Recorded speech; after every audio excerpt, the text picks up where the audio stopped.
It's a pleasure to be able to present the second in the series of Q-Chem webinars. Some of you may have watched Martin give an excellent webinar on the freezing string method about a month ago. This one will be a little bit different. The bulk of the presentation will be in the form of a demonstration.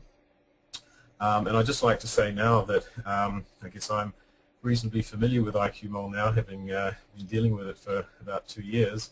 And I may skip over some things which are second nature to me, but which may not be obvious to you. And so if you have any questions along the way, I would encourage you to ask those. And if I have an appropriate moment, I will try and answer them as I go along so that we don't lose the train here.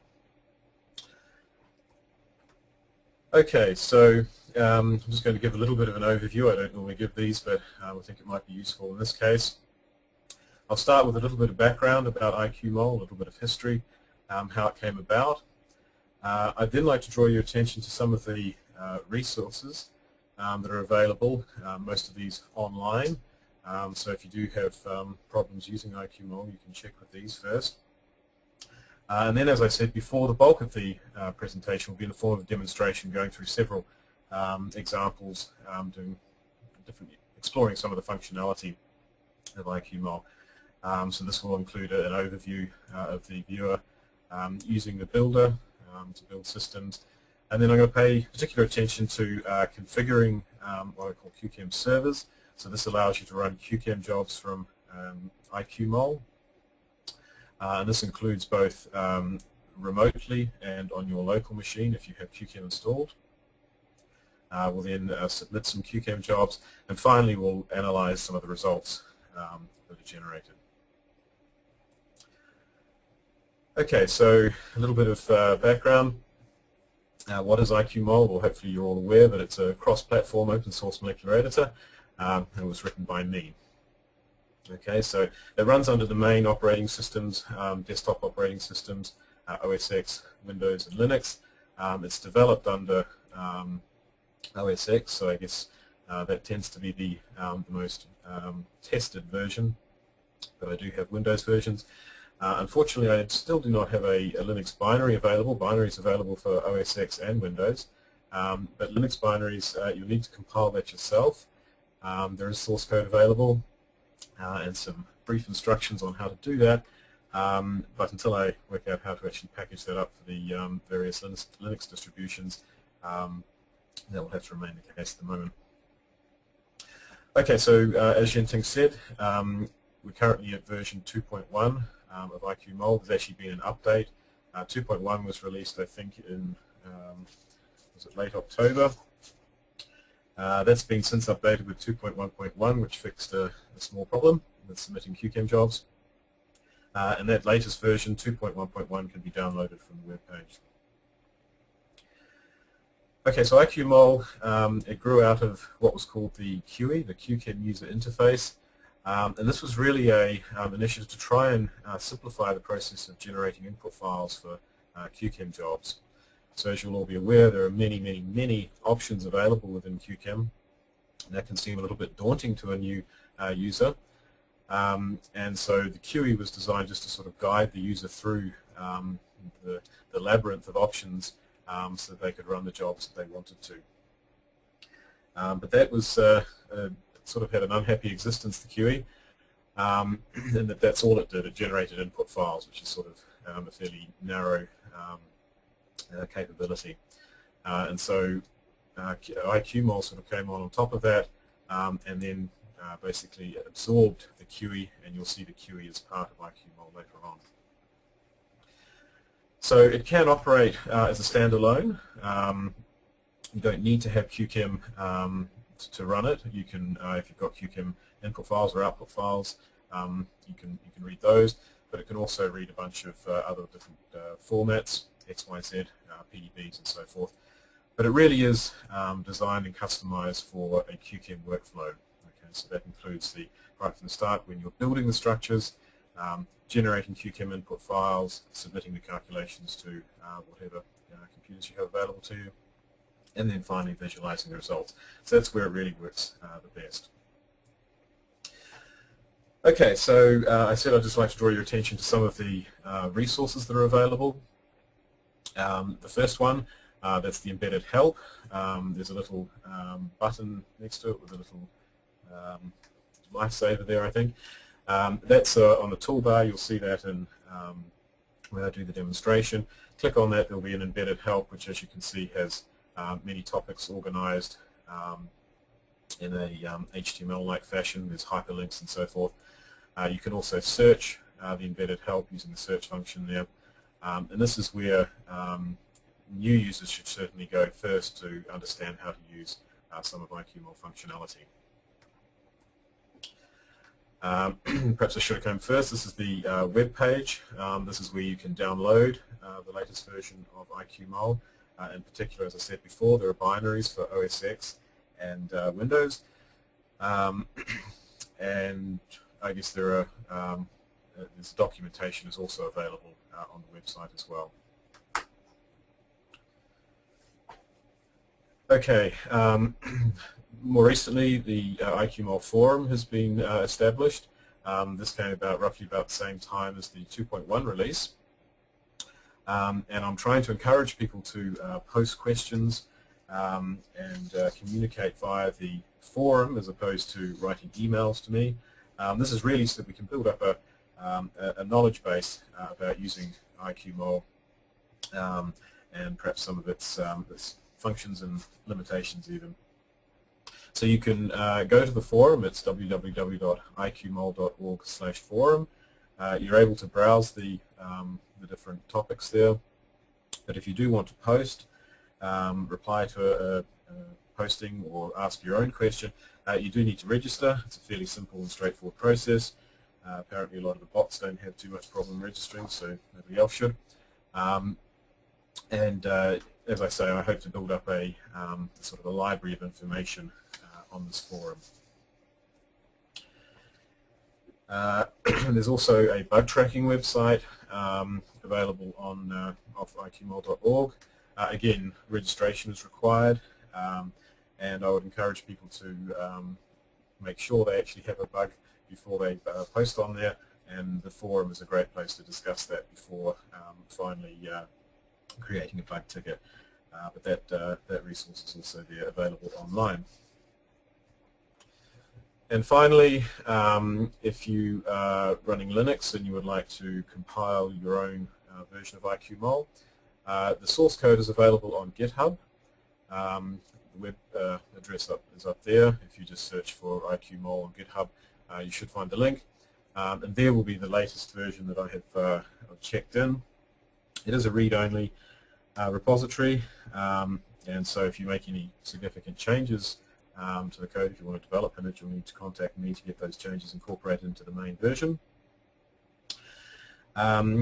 I will say that the development is not for the faint-of-hearted. You'll need a little bit of experience with compiling, not least because there are several external libraries that need to be set up before you can compile IQmol. The code itself compiles reasonably easily, but getting all the libraries configured and compatible versions is an exciting adventure. Okay, so other resources that are available online. Really everything hangs off IQmol.org, so if you don't know where to go, that's the first place to try. Okay, so just a very brief overview of some of the capabilities of IQmol. It's got all the usual things you would expect from a molecular viewer. So there's a range of formats that can be read, XYZ, PDB, formatted checkpoint files, and so forth. It has a free-form molecular builder. You'll see what I mean by that when I do the demonstration. It's able to pre-optimize structures using molecular mechanics. So before you pass your calculations onto Q-Chem, you can do an MM minimization first. It's got the usual raft of customizable views, depending on what your preferences are. Balls and sticks, tubes, etc. And it's able to plot a number of different surface types, including densities, spin densities. It can also support cube data files, so if you have one of those floating around, you can plot cube data. There's also, well, the surfaces are customizable. You can include transparency and so forth. You can also display properties, which I'll demonstrate later on as well, such as the electrostatic potential. And finally, there's some animations of either vibrational modes or of, say, optimization pathways or even reaction pathways, so you can see what's going on. So they're the sort of standard things you might expect in a viewer. There are a few things that make IQmol a little bit different, I think. Obviously, the built-in Q-Chem user interface. This has inbuilt documentation, so the idea is that you should be able to generate a input file without having to read through the lengthy manual. There's also quite a powerful built-in process monitor, allowing you to submit jobs to both local and remote hosts, and I'll go through that in more detail during demonstration. It also has integrated with a publicly available version of IQmol. And what that does is, if you've got a structure that has almost has a symmetric point group, so maybe it's almost CS, almost has a plane of symmetry, but not quite, then you can symmetrize the structure just to move the atoms ever so slightly to create a more symmetric molecule. Okay, so there's also a hierarchical model view for representing data, and I think this is quite a nice way of presenting it, so it allows you to look at multiple molecules at once and configure them separately.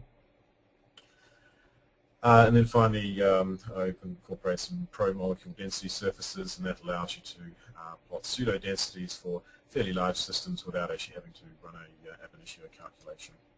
And that can be useful for, say, visualizing electrostatic potentials and the like. Okay, so there are some of the special features of IQmol. Okay, so now we're going to go into the bulk of the presentation now. We're going to run IQmol.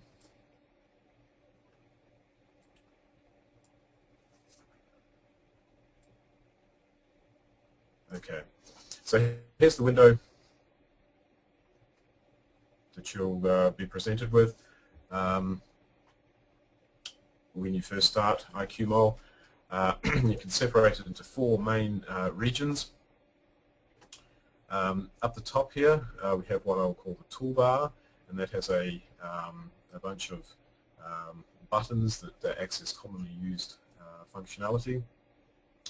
So this is things such as the file opening, or sorry, if you want to create a new molecule, if you want to open a file, save a file, usual icons there. There are then three blocks of buttons which are separated into modes. So this is, with the little hand here, is the manipulate mode. You can see the tooltip coming up there. That's for basic sort of movement of the molecule. Obviously, you can rotate using the left mouse button. You can translate using the right mouse button, and zoom in and zoom out using the central mouse button. If you have a trackpad or something like that, you can emulate this functionality if you go to the system preferences. So that's the manipulate mode. You can see that has a little red box around it to indicate that's the active mode at the moment, and the icon is a little hand indicating manipulating. The next mode is for build. This allows you to edit a molecule, and then there are several additional buttons here that are associated with building. So this one here allows you to change the current build element. So if we select sulfur, for example, we can change our oxygen into sulfur if we so desired. There's an add fragments button, which basically links to a library of molecules that are built into IQmol. This is something that's going to change in the next release. I'm currently working on putting in effective fragment potentials, which will also appear when you click the add fragment button. Add hydrogens is a useful way of cleaning up the molecule if you just built the say the carbon framework or whatever, and you want to just add hydrogens. You'll see that in use as well. And then minimize energy. to use the molecular mechanics, inbuilt molecular mechanics force fields to optimize the structure. Okay, and then the final mode is select, and that allows you to select various components of your system, and if you wanted to also delete them using the delete button. So they're the three main modes that I'll be using. You can select them either by the toolbar. There are hotkeys available as well, which are explained in the online documentation, the inbuilt documentation. And as I said to you before, that documentation can be obtained simply by clicking on the little lifesaver icon. Okay, and these three buttons here are for screen effects, so you can take pictures, you can start recording animations to create movies, or go into full screen mode if you want to do a demonstration, for example. Okay, so that's the toolbar. The main part of the window is obviously the viewer, and that's where you will see the molecule. That's where you can manipulate the molecule. Over down here in the bottom left-hand corner, we have the history that allows you to undo various actions. And on the left-hand side is what I call the model view. Now, this is the hierarchical data structure that I referred to before. It allows you to sort of zoom in on each particular molecule and configure everything separately. So what we have here in the model view are what are items called layers, and you can configure some of the layers. So if you want to put in rather large axes, if you want to put in some of these layers, you can configure them by double-clicking them. So here, for example, if you want to change the background color, you can do that. If you want to change the appearance of the molecule, again, you double-click on the molecule name, and you can change that to a bunch of different formats.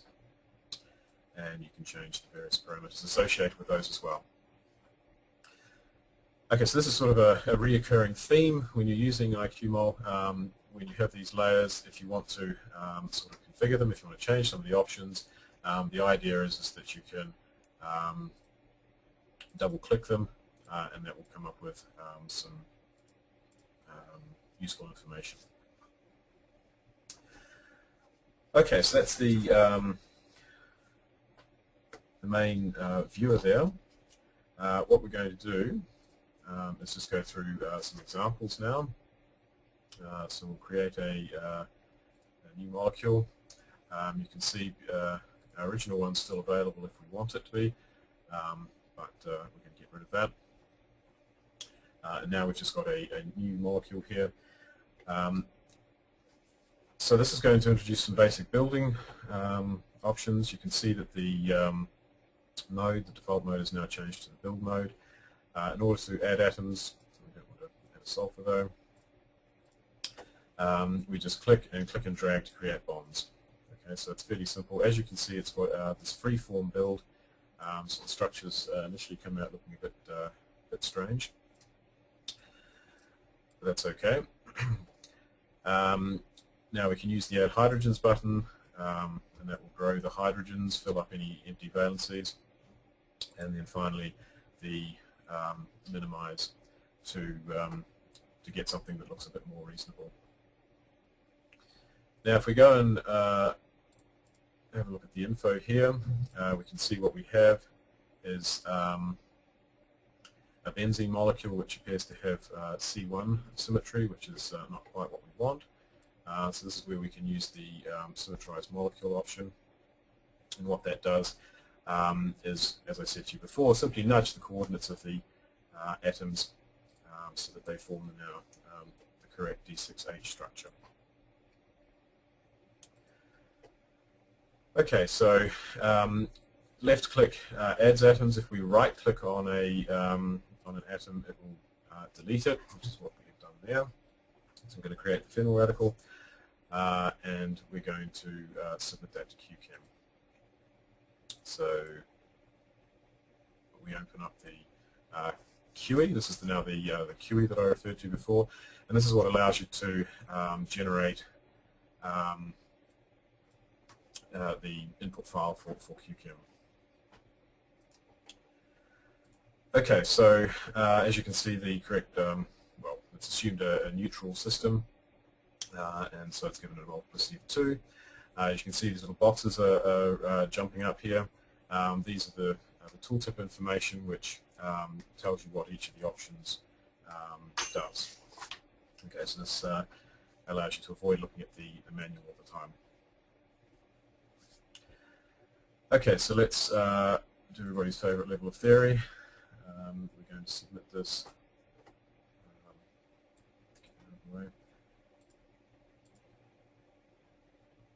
Okay, so we're going to submit this to the local server, which I've configured before. I'll come back to this later. As of 2.1, we now have a directory-based file system, so we no longer save the input and output files. As such, we create a new directory, and that'll be where all the files go. So we're going to choose that, and that's submitted the job quite happily. If we want, we can have a look at the process monitor. So this is a list of the submitted jobs that I've run. You can see that phenol radical sitting there on the local server. That's telling us that it's finished, which is just great. And you can see that there's a little star here by the name, and that's to sort of indicate that, hey, there's some new results here. You can have a look at that. Okay, so let's have a look, see what's in here. Well, now we have a couple of files that have come about from the calculation. So obviously the output file is also a formatted checkpoint file. If we want to actually look at the output file, again, we can just double click that, and you can see the raw output from Q-Chem, just as you would normally. Okay, but now since we have a formatted checkpoint file, we now have the ability to add some surfaces. And again, if we double click on the surfaces, this allows us to create surfaces of various types. So in this case, we're going to look at a spin density. I'll perhaps up the resolution a little bit and submit that. Okay, so now that's going off and computing the data for the spin density, and when that's finished, we'll see that it comes back, calculates the surface, and there we have the spin density for the phenol radical, as we would expect, in excess of alpha spin sitting there on the radical center. Okay, so that's created the spin density surface. If we wanted to change some of the options there,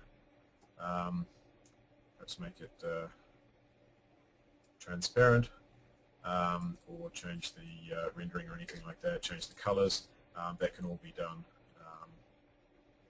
via this surface configurator. And there are surface configurators available for each of the surfaces that you create, so you can configure all those separately. Okay, so if we wanted to, we just calculated the spin density for a ISO value of 0.02. If we change that value, we can recalculate it. You can see that that came back much faster because it's saved the grid data. You might not be able to see much of a difference there actually, but you can see the two different surfaces there. Subsequent surfaces are obviously much quicker to generate once the data is available.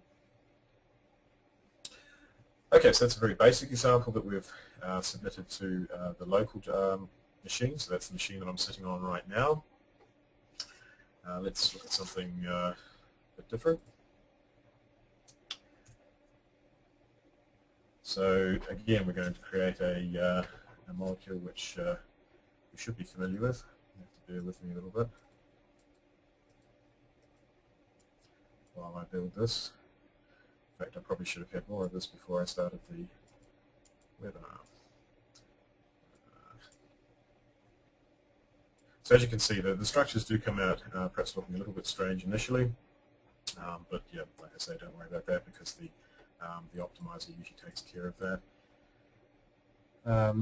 Let's put on some nitrogens.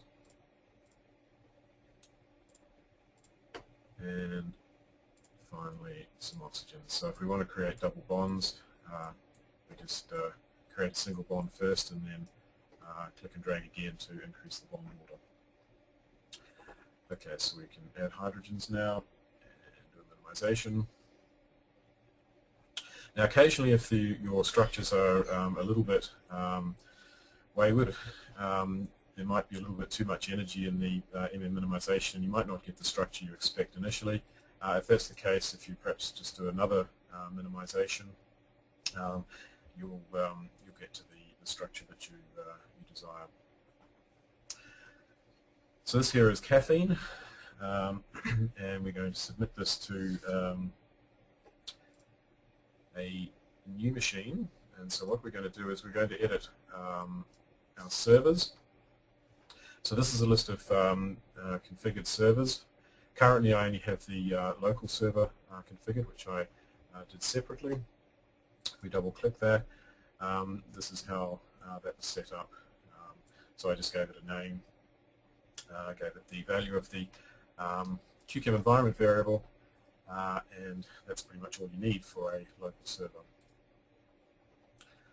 Okay, we're going to add a new server, and this one is the supercomputer which is on our campus here. It's a remote server, so we click remote, and it uses a PBS queuing system, so we're choosing that.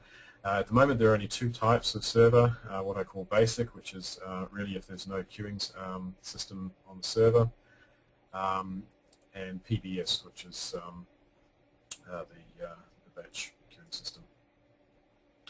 Okay, so I need to put in a couple of variables which I've got here to configure this. So that's just the location of Q-Chem on that machine. That's the name of the machine. I need the host address. That. My username. And then we have a bunch of authentication methods that we can use. These are SSH based. So all the communication is done to remote machines is done over SSH. So you'll need to have that on your machine. I'm going to use an SSH agent because that's how I connect to the VAU, and that allows me to connect without using a password. You can set these up fairly easily. There's a link on, actually there's a link in the embedded help if you need some assistance on doing that. Okay, and we'll just create a directory in my home directory. I should create a different name. So this is where all the job files will be run on the remote machine. Okay, so that's the basic setup for a remote server. All you really need is the name of the machine and your login details, and the location of the Q-Chem installation. You may need to further configure the server depending on what how the server is set up. So these options here are all the default options that appear. These work more or less out of the box for my system anyway, but you may find you need to tweak a couple of them, especially if things like QSub, for example, are not on your path. You may need to put the full path name for these submission programs.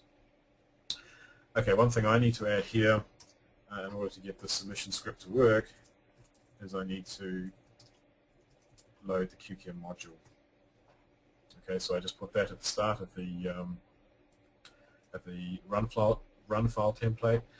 You can see the run file template is the file that actually gets submitted to the PBSQ system, and you actually have more or less total control over what goes in there. So it is quite a configurable system. So even if the defaults don't work for you, hopefully you'll be able to add something to the run file template, maybe put in additional paths or whatever. As you can see, I had to put in a module load so that you can get it to work for your system. You'll see a couple of what I call macros in here.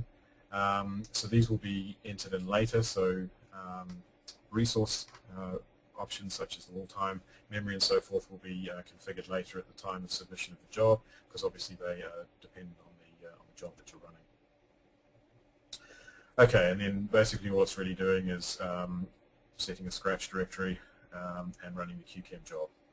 But as I say, you can put in whatever you like there. I was going to lower the update interval so it's a bit more responsive. That basically controls how often IQmol will poll the server to get an update on the progress of the job. Okay, so we test that configuration and it comes back as successful, which is great. So as you can see, I didn't put in a password there, and again that's because I'm using this SSH agent. You'll see another case where I have to actually put in a password before I can access the server. Okay, so now we have a new server called VU on our list. We can close that. And now when we go to set up a Q-Chem job, you can see down here there's a list of servers. Before we only had local, now we can have VU as well. And we'll just, what we'll do an MP2 job on this one.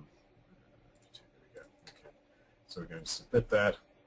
Again, just a single point calculation. It's prompting me for a working directory.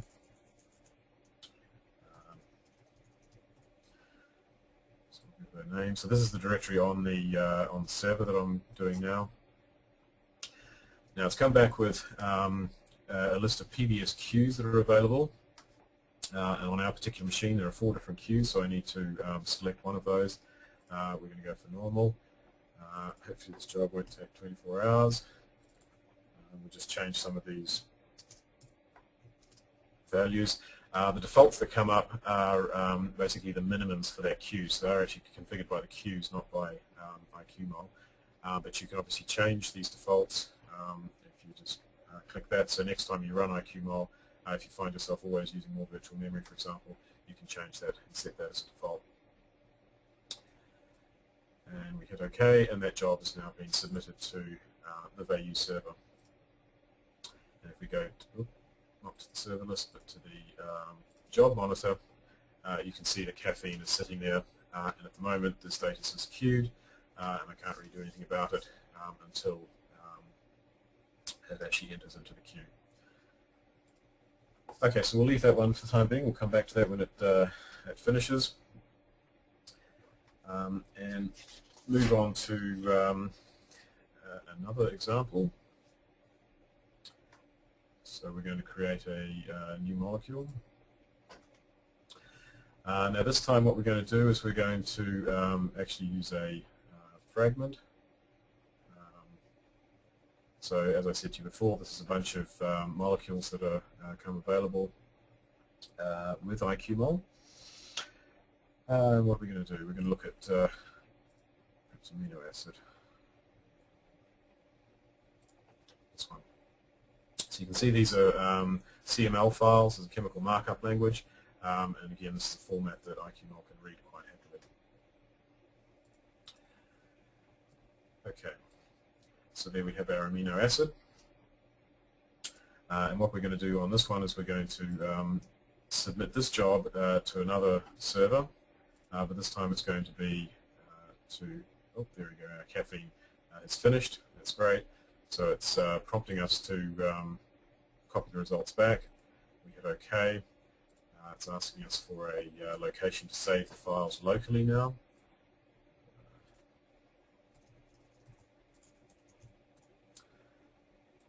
So we create that, and then actually, yeah, that will copy the files.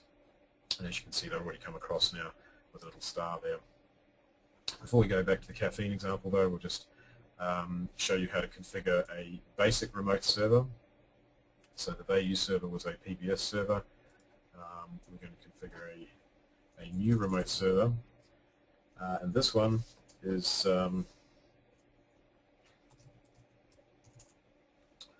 machine sitting next door. So this is just an OS X box that's running, that has Q-Chem running. put in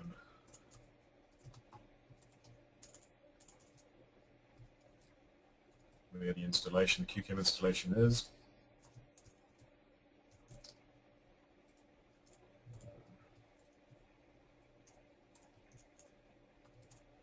The host address and my username. Now, this one we're going to use IQmol Interactive. One thing to watch for is that often when you log in via SSH, you're prompted, say if you're logging in from a terminal that is, you're prompted for a keyword, your password. Now that may be either going through a keyboard interactive method or a password prompt. And some servers support both, some support one and not the other, and so on. So you need to know what method you're actually connecting through. On OS X boxes, you require a keyboard interactive SSH connection. The password prompt is not supported.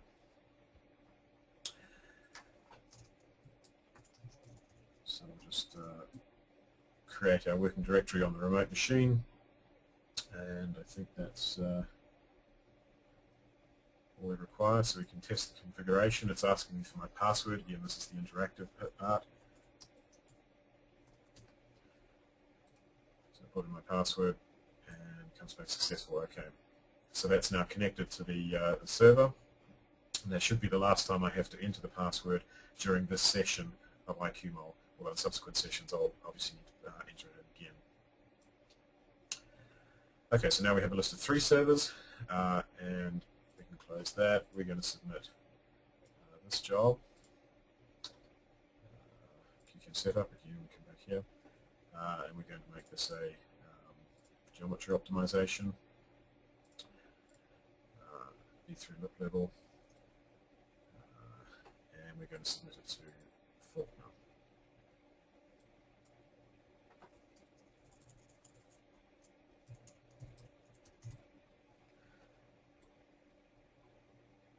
Okay, so that's now running. Let's have a look at our job monitor again. You can see we've got 2 finished jobs. The phenyl radical job that I did before in caffeine, which is finished, we haven't had a look at yet, and cysteine, which is going to be running in the background for a while, slowing down Peter's machine. Okay, so I'll finish. I'll just go quickly on to perhaps some examples of some frequency calculations. So this is demonstrating we can use IQmol as a standalone. We don't actually have to be running Q-Chem. So here in our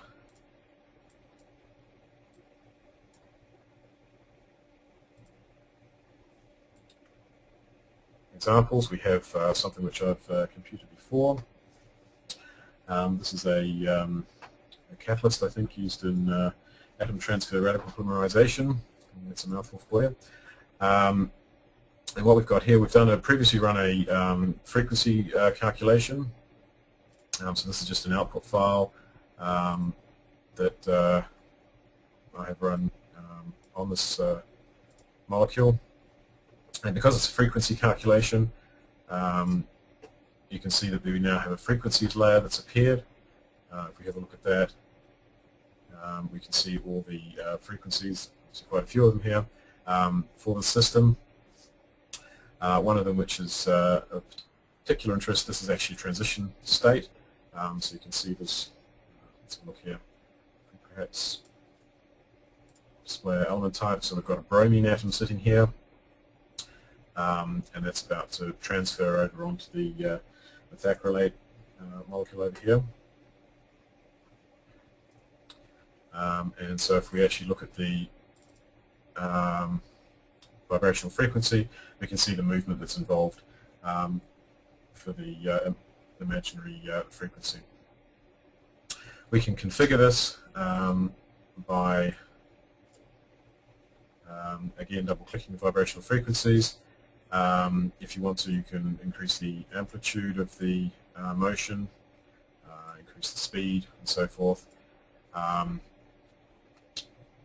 And if you only want to see the vibration once, you can unclick the loop button as well. Okay, and as you can see, you can obviously animate the other frequencies as well. Okay, now I'm sort of running out of time a little bit here. The last thing I'll perhaps do is, if we stop that. Oops. Okay, if we perhaps try and create a movie. Now, so movie generation has gone into 2.1. There's not complete support for it yet, in that it will only create movie files for OS X. For the other operating systems, it will create a bunch of image files, and those image files need to be compiled into a movie separately using some third-party software. For OS X, there's actually inbuilt functionality in the system itself, so it's quite easy to generate these things.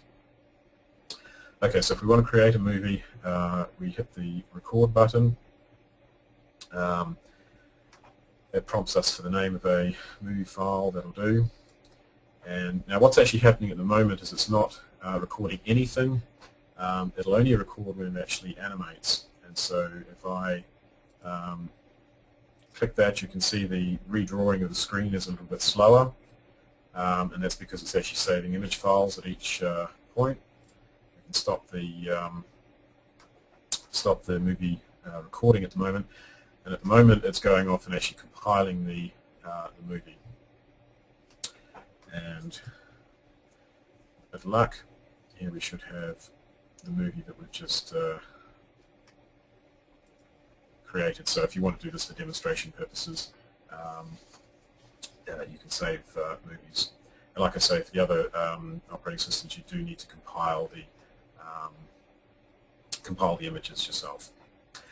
Okay, well, in light of the time, I do have a few more examples there, but perhaps in light of the time, I'll stop there. I hope that I've shown you some of the drawing potential, some of the new features in 2.1. I'm always open to suggestions of additional functionality that can go into IQmol, especially functionality that can be directed specifically at Q-Chem calculations. So just finally, I would like to perhaps just flag a couple of the future directions that are going on. So I'm currently working on putting in effective fragment potentials, so the setting up of those calculations and the display of the output. I had a project student working with me, Malcolm Gill, who put in some improved ESP representations via the distributed multipole analysis. I didn't get a chance to show you the ESP stuff today, but he's at the moment the ESP is just based on point charges, and his DMA implementation improves that. I believe Yihan is working on some visualization of excited state transition densities, and Leaf is working on some conformal searching code which might be integrated into IQmol so that you can do conformal searching before submitting calculations. And it just remains for me to thank Leaf for providing some of the molecules and the examples that I used today. And thank you.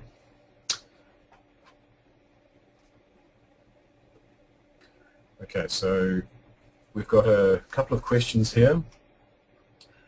So one here is, after starting with a reasonable structure and doing a geometry optimization, the structure seen on the screen is the optimized one or its pre-optimized structure? Okay, so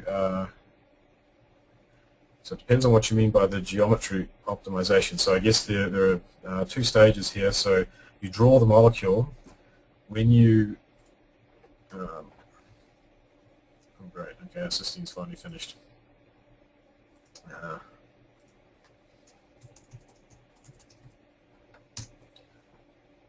Just copy that across. Okay, so when you actually create the molecule and hit this minimization energy, that's just a molecular mechanics minimization, and then you'll see the optimized structure. When you then submit the job to Q-Chem for a geometry optimization, the geometry shown will be the optimized structure. So sure whether...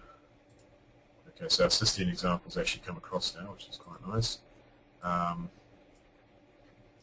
And so you can actually view each of the geometries by clicking on the geometries layer here. So that's the starting geometry, and then if you want final geometry, that's that one there. Okay, and that's the fully optimized structure. So I hope that's answered that question. And we have another question here.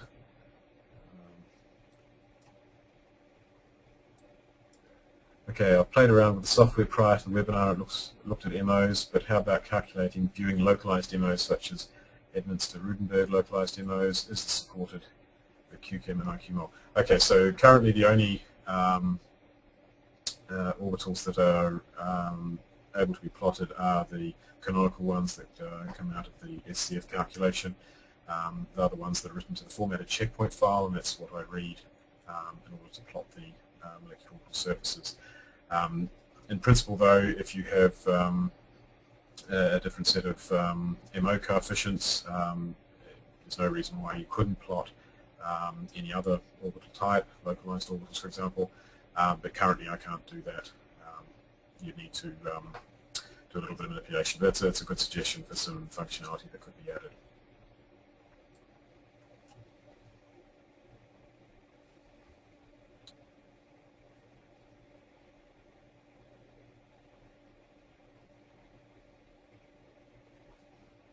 No, I must have answered them all. Well, like I said, there are plenty of online resources that that you can access if any of this is forgotten. And I would encourage all of you to register on the forum and provide some feedback. This concludes our webinar. We would like to thank Dr. Andrew Gilbert for his wonderful presentation on using the IQmol interface to Q-Chem. If you've not tried Q-Chem lately, we have come a long way, and we invite you to utilize our 2-month full-featured demo, which you can request by hitting the orange free demo button on our website. Should you have any questions, please feel free to contact us by emailing either Jinting or Yihan at the email addresses noted on your screen. You might also be interested in viewing some of our other webinars located on the Q-Chem YouTube channel. You can find the link to this page at www.q-chem.com. We also invite you to visit us on Facebook. Thank you for your participation, and see you at the next webinar.